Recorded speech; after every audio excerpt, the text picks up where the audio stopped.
ഇന്ന് നമുക്കൊരു Vishu special avial recipe ആയാലോ. നീളത്തിലരിഞ്ഞ കഷ്ണങ്ങളിലേക്ക് മഞ്ഞൾപ്പൊടി, ഉപ്പ്, പച്ചമുളക്, വേപ്പില, അതുപോലെ തന്നെ പച്ച വെളിച്ചെണ്ണ. ഈ വെളിച്ചെണ്ണയാണ് അവിയലിന് കൂടുതൽ ടേസ്റ്റ് കൊടുക്കുന്നത്. ഇതെല്ലാം ചേർത്ത് നന്നായി ഇളക്കി യോജിപ്പിക്കുക. ചട്ടിയിലേക്ക് ഇളക്കി യോജിപ്പിച്ച കഷ്ണങ്ങളും ആവശ്യത്തിന് വേവാൻ പാകത്തിന് വെള്ളം ഒഴിച്ച് ആവിയിൽ അടച്ചു വെച്ച് വേവിച്ചെടുക്കുക. ഈ സമയത്ത് നമുക്കിതിലേക്ക് ആവശ്യമായിട്ടുള്ള അരപ്പ് തയ്യാറാക്കി എടുക്കാം.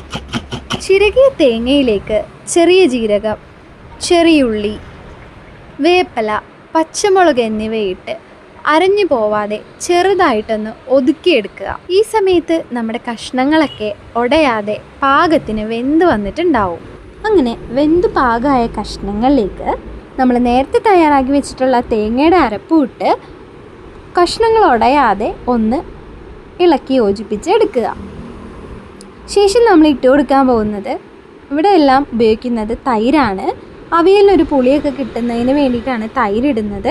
അപ്പോൾ തൈര് ഒഴിച്ചതിന് ശേഷം, ഒരുപാട് പുളിയില്ലാത്ത തൈര് ഒഴിച്ചതിന് ശേഷം നമ്മളൊന്ന് ഇളക്കി യോജിപ്പിച്ചെടുക്കണം. ശേഷം അവിയൽ കുറച്ചും കൂടി ടേസ്റ്റി ആവാൻ വേണ്ടിയിട്ട് ചെറിയുള്ളി ചതച്ചയിലേക്ക് കുറച്ച് പച്ച വെളിച്ചെണ്ണ ഒഴിച്ച് അവിയലിൻ്റെ പുറത്തേക്കിട്ട് അടച്ച് വെച്ച് തുറന്ന് സെർവ് ചെയ്യാം. അപ്പോൾ ഇതെല്ലാവരും ഒന്ന് ട്രൈ ചെയ്ത് നോക്കണം. വീഡിയോ ഒന്ന് ലൈക്ക് ചെയ്യണം. താങ്ക്